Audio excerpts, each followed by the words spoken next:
The woman nobody noticed sad story begins in a crowded school corridor in Chennai, India.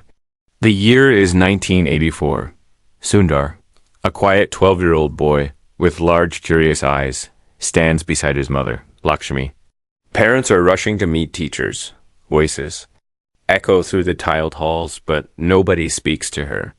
No one even looks at her. She stands still, holding a simple bag filled with Sundar's books. Her sari faded, her sandals dusty. Sundar tugs her hand. Why does nobody talk to you like they do the others?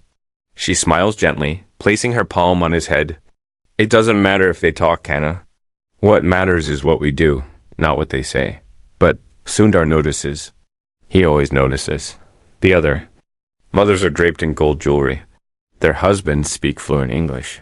They joke with teachers, hand over envelopes. His mother stands alone, her hands folded, polite. Invisible. What nobody in that hallway knows is that this quiet woman once gave up her dream of becoming a teacher so Sundar could have milk in the morning. But that day, something changes in Sundar. It's not anger, and it's not sadness. It's a silent promise. He doesn't know it yet, but it will shape the rest of his life. Cut to present day. A black car pulls up to a narrow street in Chennai. Reporters chase it. Security guards step out. It's the Prime Minister's convoy. People lean out of windows. Children scream. And then, to everyone's shock, Modi ji steps out. Not in Delhi, not at Google, but here, on this small street outside a humble home. Cameras flash as he walks straight past the journalists, straight past the officials. He walks toward an old woman in a green sari, sitting quietly on the porch. Her hands folded in her lap. He bends, not to speak, but to touch her feet. But let's go back before the headlines. Before the world knew the name Sundar, Picaa. Back to the narrow streets, the crowded buses, the sleepless nights. Back to the beginning. The boy with the silent eye sunder grew up in a one-bedroom house shared by 5 people. His father, Raghunatha, was an electrician who believed in discipline and silence. He rarely smiled, but he always made sure the lights stayed. On top, the family couldn't afford a telephone. So when someone in the building got a call, a boy would be sent running to get Sundar's father. Sundar watched as his father would pause mid-meal, wipe his hands, and run down the stairs. But Sundar had a strange gift. He could remember numbers, not just phone numbers, train numbers, street addresses, electricity meter readings. He remembered every digit he ever saw. His friends joked that he had a calculator brain, but for Sundar, it was more than that. Numbers felt safe. They didn't judge him. They didn't ignore his mother. He used to sit on the floor of their home, next to a worn-out radio, and ask endless questions about how signals traveled. His father, though tired, would explain, "You see, kinda, everything works in patterns. You just have to listen carefully." When life slammed the door at 16, Sundar applied for a local science competition. The prize was a visit to an engineering college, something he had never seen before. He stayed up nights preparing, built a small circuit board using scraps from his father's work kit. On the day of the event, Sundar wore his best shirt, 2 sizes too big, tucked awkwardly. His mother combed his hair again and again. Even though he protested when he arrived, the judges barely glanced at his project. One of them even asked if he had copied it. "Kids like you, from small schools, they don't usually build things," the judge said. Sundar stood frozen at night. He didn't speak during dinner. His mother watched him and said just one thing. "They didn't see your mind today, but they will." He didn't win the competition. But that rejection became his fuel. A train that changed everything years later. Sundar was accepted to Karagar. It was a dream no one in his neighborhood had dared to dream. The night before he left, his father handed him a small envelope. "I've saved this, it's not much, but enough for your train and maybe a shirt." His mother stood quietly, pressing a small steel box into his hands. Inside were idolis, wrapped in banana leaves. As the train pulled out of Chennai, Sundar stood at the door, wind in his face, eyes wide open. He didn't know if he'd come back. Sundar was lost at first. The other spoke fast English, wore fancy shoes, and talked about foreign universities. But he didn't let it shake him. Every night he called his mother from a public booth, even if it meant waiting hours. Today I fixed a circuit no one else could. The professor asked how I did it. I just smiled. On the other side of the line, Lakshmi would quietly wipe her tears. Betrayal in the labs during his final year. Sundar worked on a team project to build a software interface. He stayed late in the labs, missing meals, sleeping under the desk. But just before the final submission, his teammates removed his name. "We didn't think you'd be interested in the credit," they told him. "You're more of the silent type." He didn't protest. He didn't fight. He just walked out. A professor later found him sitting outside under a tree, staring at his notebook. "Sundar, you deserve more than this. You need to go where your silence becomes power." The professor helped him apply to Stanford, but they didn't have the money. The day his father created the acceptance letter came on a humid afternoon. Sundar ran all the way home, barefoot, waving the envelope. His father opened it slowly. Then, without saying a word, walked to the corner of the room and sat down. "Appa." Raghunatha covered his face. "I don't have the money to send you," he whispered. "I failed you." Sundar had never seen his father cry. His mother stepped forward, placed her hand on both their shoulders. "We didn't come this far to stop now." Over the next few weeks, she sold her wedding bangles. An uncle gave a small loan. The neighbors, who once ignored her, quietly dropped off rice bags and small envelopes. One woman said, "We never saw how brave he was. Now we do." When Sundar boarded the plane to the United States, he carried only one suitcase and a letter from his mother. "No matter how high you fly, remember the ground." Present day, the porch moment, and now, in the present, Modi ji stands in front of Lakshmi Pichai. Reporters whisper, unsure what to say. Modi touches her feet, then stands and says softly, "You gave India more than gold. You raised a son who showed the world what humility looks like."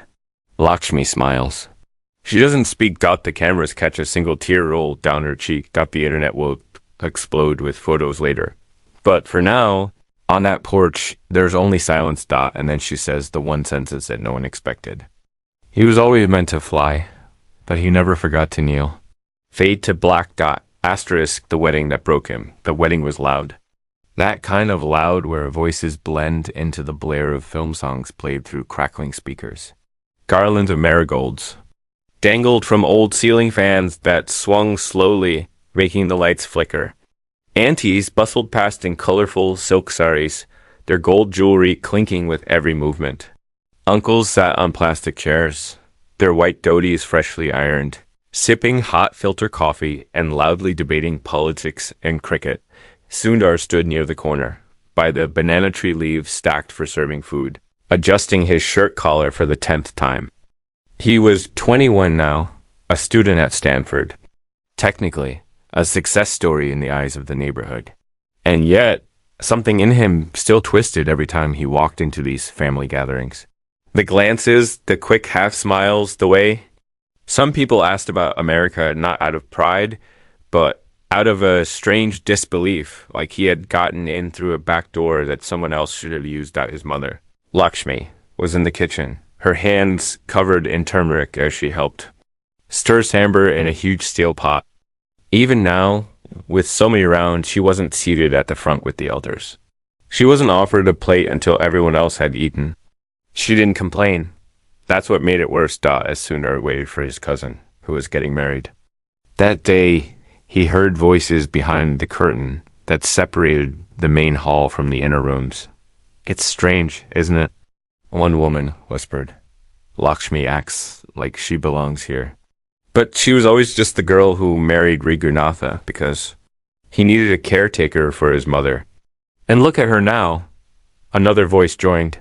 Her son is in America, sure. But she still carries herself like a servant. Some people never forget where they come from. They laughed, quietly, cruelly. The voices were familiar, distant relatives. People who used to borrow sugar from Lakshmi. People she fed during funerals. People whose children had failed exams while she spent nights. Tutoring Sundar by candlelight. Sundar froze. The moment passed in seconds. But something inside him shattered. He didn't walk into the hall.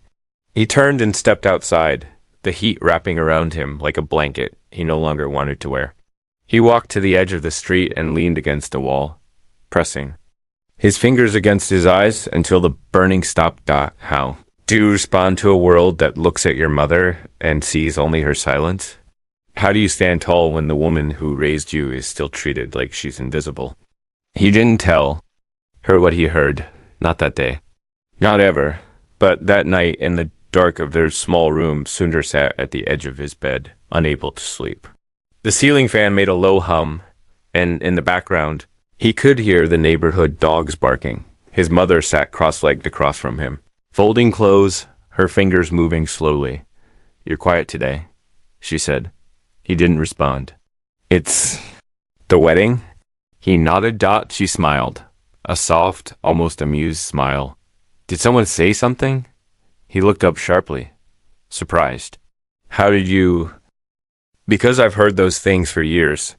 They just bounce off now. Doesn't it hurt?" She folded a shirt and placed it in the steel cupboard. "Yeah, it did.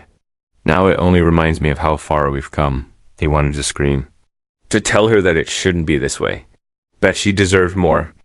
That those women had no right to speak of her like that. But she touched his shoulder gently and said, "Sundar, don't carry this pain for me. Carry it for yourself. Let it become your reason, not your weight." The unspoken rig when Sundar returned. To Stanford, something had changed. He no longer walked slowly through the corridors. No longer waited for professors to call on him. He spoke up. He challenged ideas. He worked twice as hard, and quietly behind the scenes, he began building a path that few believed possible. A shy boy from Chennai trying to enter the most competitive world in Silicon Valley. He didn't come from wealth. He didn't have connections. While others in his cohort drove used Hondas, Sundar rode a bike. While others went to tech meets and parties, Sundar worked part-time in the computer lab and sent most of his stipend home. His classmates noticed eventually. "You don't talk much," one of them said during a group project. "I don't need to talk to show what I can do," Sundar replied.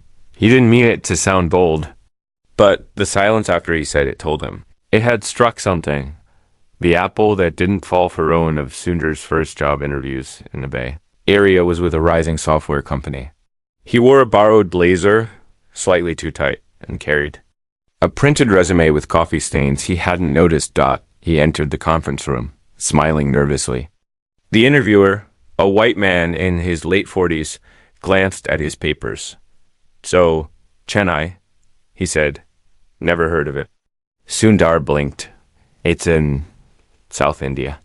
You've probably used something built there." The man laughed. "Maybe, but we usually don't hire people with limited polish." That evening, Sundar sat alone at a bus stop, watching people board shiny cars.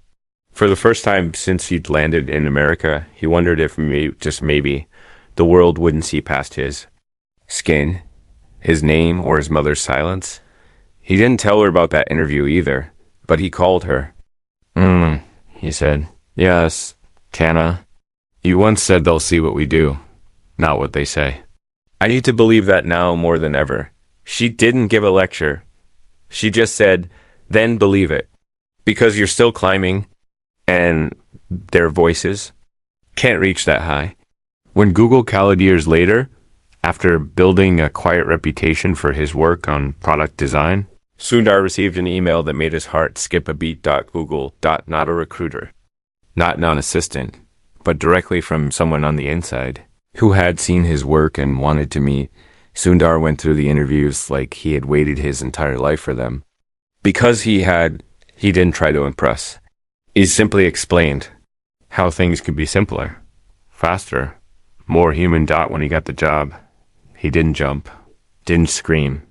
He called his mother. They offered me a role." "Google?" "Yes." "Good. I'll light a lamp for you tonight. But remember, humility is your home." never move out. Full circle years later, as Sundar climbed inside Google, launching Chrome, reshaping Android, making decisions that affected billions. He still called her every week. He still spoke in Tamil when he was tired.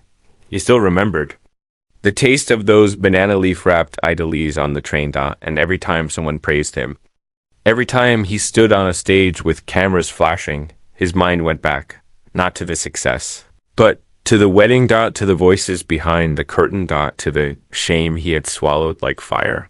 And yet, he never fought back with hate dot. He just rose dot. So high that they had to look up dot present day. Unfinished business Modi ji sits beside Lakshmi Pichai now, inside her modest home. The press has been kept outside dot Sundar on a short visit to India, sits beside them. There is no formal speech. Number ceremony. But Lakshmi reaches behind a small cabinet and pulls out a faded wedding invitation. She shows it to the Prime Minister. This is the wedding where people said I didn't belong. Modi ji looks at it, then at her. And now? She shrugs. I still don't belong there. I belong here with my son and his silence. Sundar, quiet all this time, finally speaks. I want to go back there to that family, not for revenge. For something else. Modi looks surprised. What? Sundar stares at the wedding card. For closure. The screen fades to black dot asterisk the house with no apology. Air was thick with the smell of jasmine. And old memories. Sundar stood at the same gate where many years ago he had waited in silence, adjusting his shirt collar, hoping to feel like he belonged. Now, over 2 decades later, the gate was rusted. The paint chipped, but the house looked the same.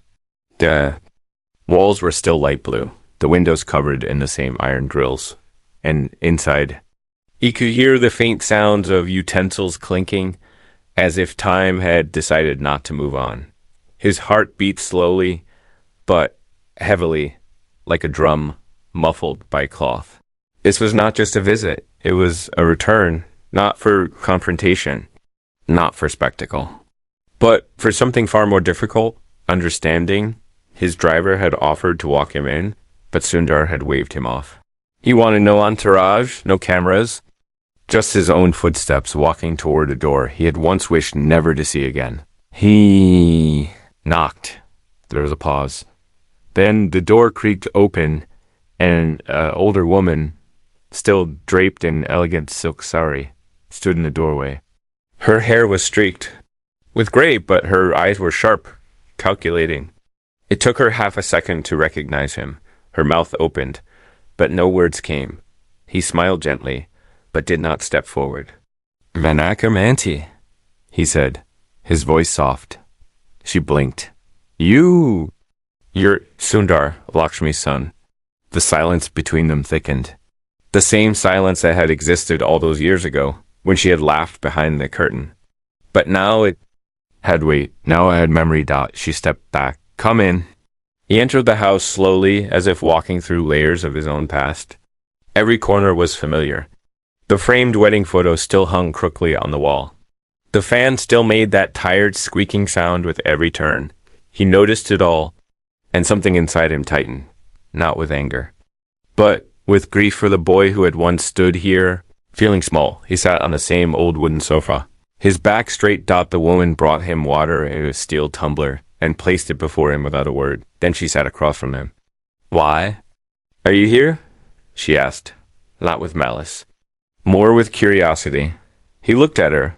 Do you remember the wedding? My cousin's? Of course. It was years ago. What about it? He took a breath. I heard what you said about my mother. Behind the curtain. About how she wasn't good enough. How she married my father to be a caretaker. How she carried herself like a servant. Her face tightened. But she didn't speak. I was 21. I had just started believing I could belong in the world I was studying in. And then, in that moment, I felt smaller than I ever had. The woman opened her mouth, then closed it. I didn't know you heard. I know. We didn't mean no need to explain, he interrupted gently. I didn't come for an apology. She looked confused. Then why? He leaned forward slightly because he realized something. That day, when you said my mother didn't belong, you weren't talking about her. You were talking about yourself, about your own fear, your own limits. The words were soft, but they landed like thunder. You mocked her because she chose silence over status, humility over recognition, and because deep down you knew she was everything you weren't willing to be. The woman's hands began to tremble slightly. She looked down. I've lived a life of achievement, Sundar continued. But the hardest thing I ever did was forgive people who never asked for it. He stood up. I just wanted you to know that your words didn't stop her. They didn't stop me. And now they don't live in me anymore. He turned toward the door, but just as he reached it, the woman whispered something. She was always kinder than the rest of us, and I never understood why. He paused, not looking back. Because she never measured herself with your tape. Then he walked out into the hot Chennai afternoon, feeling lighter than he had in years about the quiet ride home and the ride back. Sundar didn't speak. His driver glanced at him in the rearview mirror once or twice, sensing something heavy had just happened. Sundar's hands were folded in his lap, his eyes looking out the window. But they weren't really seeing the streets. Asterisk, he was remembering the many nights. He had carried that moment like a stone in his chest. The long plane rides where he'd close his eyes and hear those voices. The boardrooms where, even after becoming CEO, he still questioned if he was worthy. And now. The voices were still there. But they had no echo. When he reached home, Lakshmi was sitting on the porch, a small steel plate beside her filled with freshly cut mango. She looked up and smiled as he stepped out of the car. Did you go where I think you went? Yes, he said. Did they say sorry? No. Did you need them to? He sat beside her, picking up a mango slice. Not anymore. They sat in silence. Two people who had walked through fire but never let it burn their hearts. Full circle. Again next week. Sundar was invited to a small school in Chennai to speak to students. It wasn't a formal event, no press. Just a principal who had once taught him algebra, asking if he'd come say a few words. He agreed. As he stood before a group of nervous, wide-eyed students, many from small families just like his. He paused before speaking. I used to think the world measured success by the places you worked, the cars you drove, the titles you held. But now, I think the real measure is how you carry pain, whether you let it grow into pride or compassion. He looked at the students closely. Some of you may feel invisible, like your parents aren't important, like you come from nowhere. But I promise you, nowhere is the best place to begin. Because there, everything you build is yours. Present day, an unexpected invitation 2 days later. Lakshmi received an envelope, heavy, cream-colored, with golden edges. She opened it slowly, carefully, reading the words printed inside. Her hands trembled. Sundar, she called, drying his hands. What is it? She showed him the card. It was another wedding. The same family. The same house. And this time, they had written her name. At the top. Mrs. Lakshmi Pichai and son. He looked at her, waiting to see her reaction. She folded the card and placed it on the shelf. I don't need to go, she said. Why? Because the world that ignored me is now calling me. But I've already been seen by you. He smiled.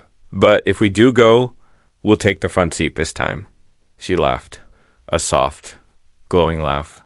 Only if you wear that shirt that's too big for you again. Asterisk, the price of the spotlight. Glow from the computer screen was the only light in the room. It was late, well past midnight in Mountain View. Outside, the wind rustled gently through the trees, and inside, the silence was heavy. Sundar leaned forward, elbows on the desk, reading an email that made his hands still on the keyboard. The subject line was simple. Board proposal. Next CEO. It had come from the top, not a rumor, not speculation. It was real. He leaned back in his chair, breathing slowly. The weight of the moment settled around him like a blanket, warm, heavy, full of meaning. It was what every ambitious mind in Silicon Valley dreamt of, the top seat. The world watching. Every word you say, every decision you make, rippling across the planet. But deep inside him, something flickered. Not fear. Not excitement, something quieter. Something colder, doubt. Because Sundar knew something most people never see. That the spotlight doesn't just illuminate your success. It also exposes your values. And in the days ahead, those values would be tested in ways he wasn't prepared for. He closed the laptop and stood. The soft whir of the fan above him filling the space. He walked to the window and looked out at the empty street, clean sidewalks, trimmed lawns, a world far from the crowded lanes of Chennai. But still, his heart beat with the same rhythm it always had.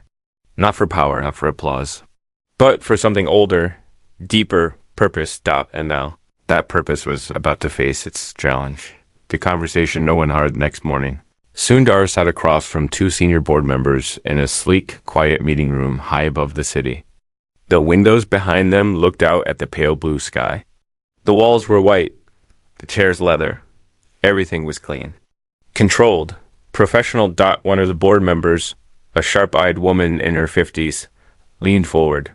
Sundar, you've built some of our most important products. Your teams respect you. You understand the market. But this role, CEO, it comes with a different kind of responsibility. What kind? He asked. Public alignment, company voice, policy influence, and occasionally letting certain things go. The way she said it made him pause. What do you mean by let go? The other board member, a man with salt and pepper hair and a carefully trimmed beard, took over. We've had growing pressure to manage how we handle privacy, data collection, political alignment. There are tensions, especially with regulatory bodies. Being CEO means sometimes choosing what's best for the business over what's idealistically correct. Sundar's jaw tightened slightly. You're saying I'll have to choose profit over people? No, the man replied smoothly. We're saying you'll have to manage perception. Not everything needs to be a crusade. Sundar was silent. His fingers tapped once against the table, then stopped. I've built everything here by keeping things simple. By thinking of the user, not the narrative. And now we need you to think bigger, the woman said. The next few months will be critical. We want you, but we also need to know you're on board with the direction we're heading. Direction. A single word, vague, expansive, and loaded with unspoken terms. The walk home that night, Sundar didn't drive. He walked from the office all the way back to his house. Nearly 5 miles. The California air was crisp, the sky cloudless. The stars faint above the city glowed. His phone buzzed again and again. Messages, congratulations, speculation already flooding the media. But Sundar kept walking. His thoughts weren't in Silicon Valley anymore. They were in Chennai. In the one-bedroom flat where his father once sat silently by the window, counting coins. In the kitchen where his mother whispered her dreams under her breath while boiling rice. In the narrow street where people called them average, ordinary, forgettable. He remembered a night, he must have been 10, when the power had gone out, and his mother had lit a candle, placing it between them as he tried to study. I can't see properly. Then close your eyes and imagine it. Your mind is brighter than the light. And now here he was, facing a choice with more visibility than anything he had ever imagined, but also more shadows, the room where it happened at ease. Later, Sundar stood in a room that had decided the future of some of the biggest tech products in the world. The boardroom was filled with voices, some familiar, some not. Presentations were shown. Stock forecasts were discussed. Legal risks were raised, and finally the vote was called. He stood, calm, composed, his voice measured. Before we vote, I need to be clear. If this role requires me to silence the concerns of users or to manipulate data in ways that harm trust, then I'm not your choice. The room fell silent. But if you want someone who will grow this company with respect, humility, and responsibility, then I'm ready. There was a long pause. Then the woman from before nodded slowly. You're bold. I'm just clear, Sundar. Replied. The yes that changed everything. The vote passed. Unanimously. And suddenly, Sundar Pichai was not just a leader.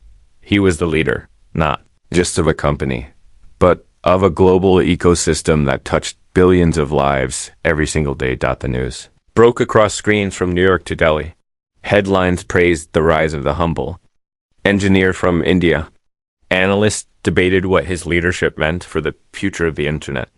Journalists dug through old interviews. Some posted photos of a small house in Chennai, where he had grown up, but none of them knew the storm that was coming, because with the crown came the cost, and not everyone wanted him to wear it the way he did. The pressure builds weeks into his new role. Sundar began receiving pressure from lobbyists, foreign governments, and investors. Some wanted certain search results changed. Others wanted data access. Some pushed for silence on human rights issues in exchange for market access. He said no. Again and again, until the calls became more direct. And one night, he received a message that made him pause. Protect the company. Stay quiet, or there will be consequences. He showed it to no one. Not yet. But he knew in that moment that the battle was no longer just about values. It was about integrity under fire. The conversation with Anna back in India. Lakshmi picked up the phone as her son's name flashed across the screen. Emma, do you have a few minutes? I always have time for you. He told her everything, not the classified parts, not the corporate strategy, just the feeling, the weight. The voices trying to pull him in every direction. I'm trying to do the right thing, but every time I say no, the world pushes harder. She listened. And then she said very softly, sometimes, Kana, when you stand for something, the world will try to break your knees, not because you're wrong, but because you remind them they're not strong enough to stand. He didn't speak. If they come for you, stand anyway. And then she added, and if you fall on your values. That way, even from the ground, you'll be taller than those standing on lies. He closed his eyes. Thank you, Emma. Don't thank me. Just hold the line. Asterisk, the betrayal in the mirror's wind howled through the glass walls of the office, but inside, it was the silence that screamed. Sundar stood before the boardroom table, eyes steady, as executives shuffled uncomfortably in their chairs. The leaked document had spread like wildfire. Internal memos twisted into public scandals, accusations painted with deliberate distortion, and media spinning stories faster than truth could catch up. At the center of it all was a name he hadn't expected. Kirn Srinivasan, a name that just a few years earlier Sundar had championed from a back cubicle into leadership. Kiran was bright, driven, and brilliant with systems thinking.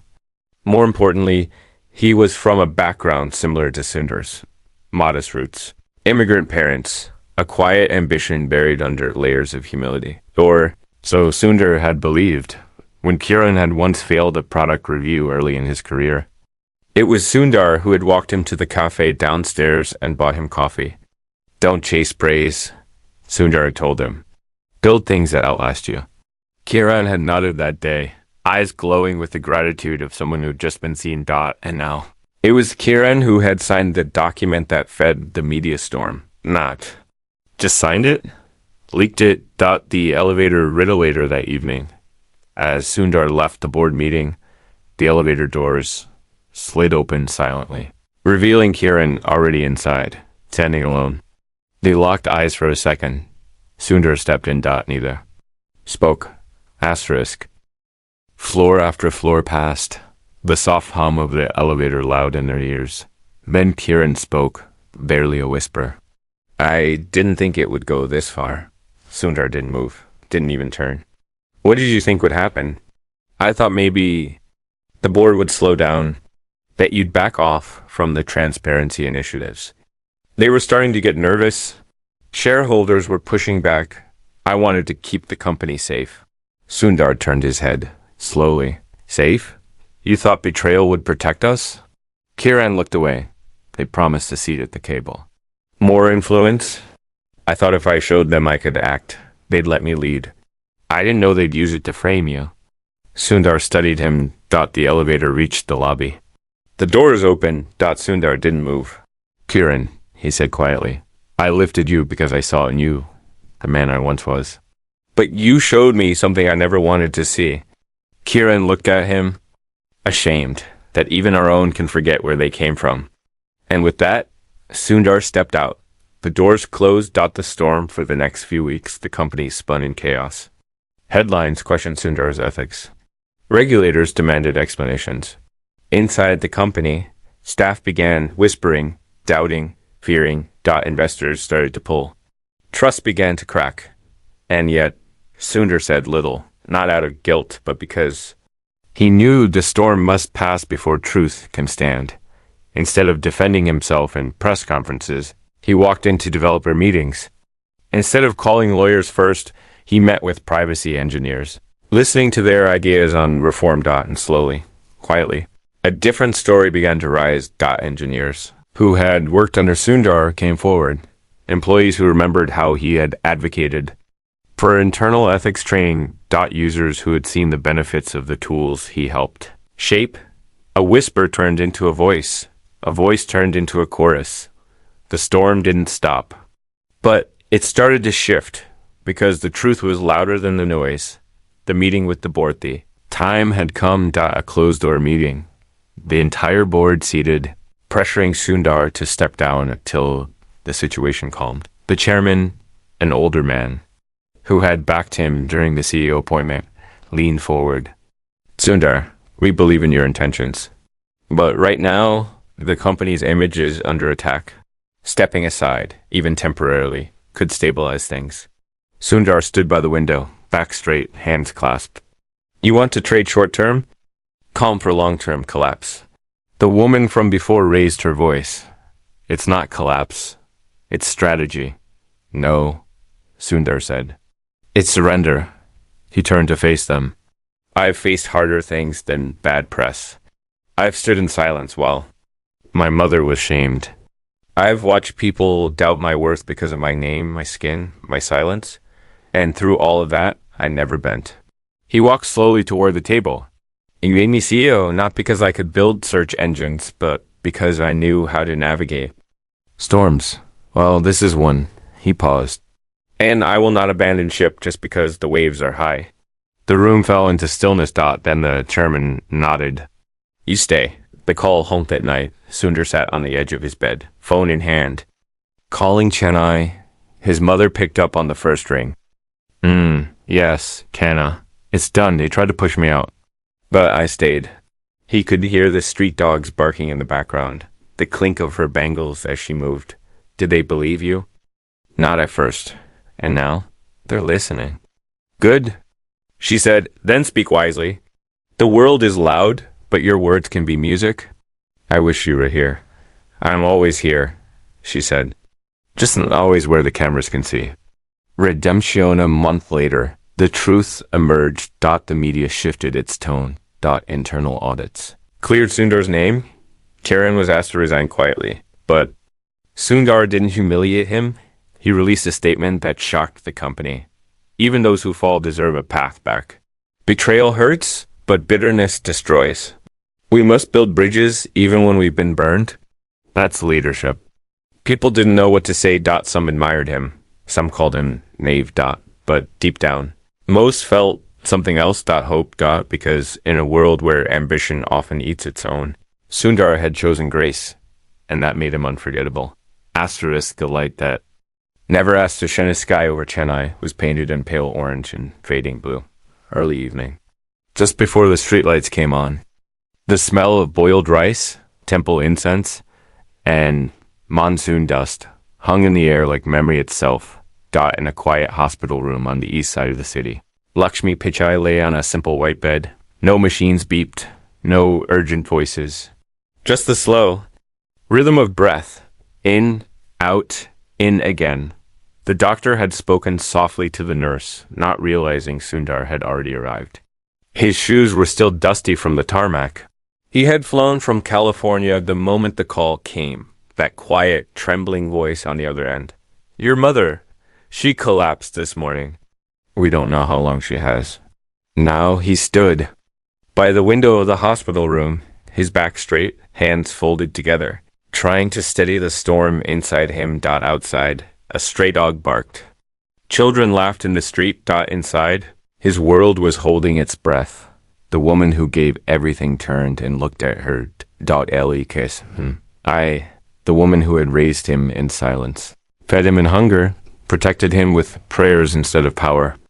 The woman who had been ignored, dismissed, overlooked, and yet who had always stood tall in ways that required no attention. Her eyes opened slowly. They were tired but clear. Canna, she whispered, her voice barely rising above the hum of the ceiling fan. He knelt beside her and held her hand. It was colder than he remembered. I'm here, Amma. She smiled. You always come, even when the world pulls you everywhere else. The world can wait. She closed her eyes for a long moment. Then opened them again. No, it can't. Not for people like you. The world needs people who remember. People who don't forget where they came from. He looked down. Double quotes. I've given everything to the work. But sometimes I feel like I forgot to live. Her fingers brushed his wrist gently.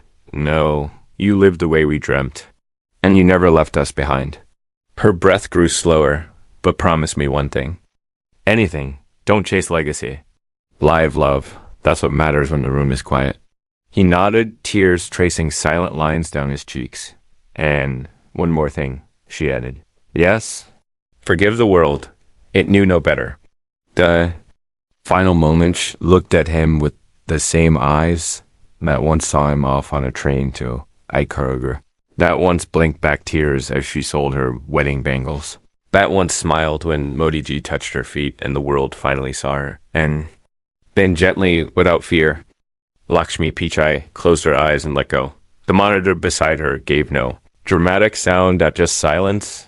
The kind of silence only felt when something irreplaceable leaves the room. Sundar didn't move, didn't cry out. He simply placed his forehead gently against her hand and whispered, Thank you, Emma. The world reacts. The news spread fast. Sundar Pichai's mother passes away in Chennai. World leaders tweeted condolences. Tech giants posted statements.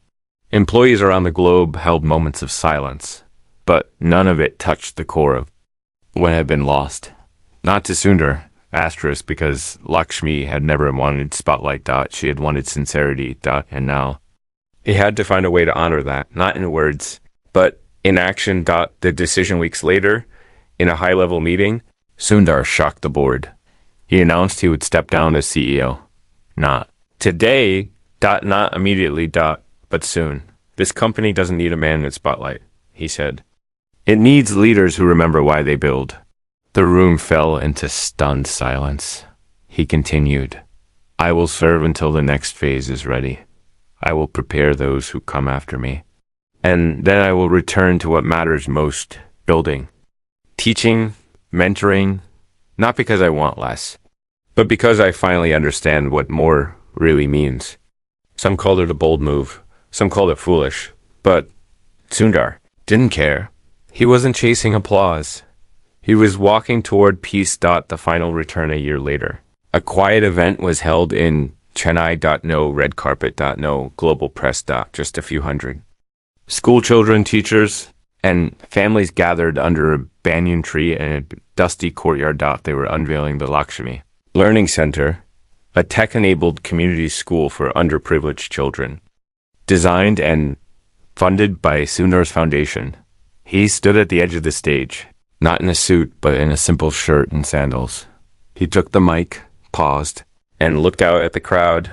My mother was never given a microphone, he said, but everything I am came from her words. He looked at the children. Some of you come from small homes, crowded streets, quiet mothers. I want you to know you are not limited by where you begin.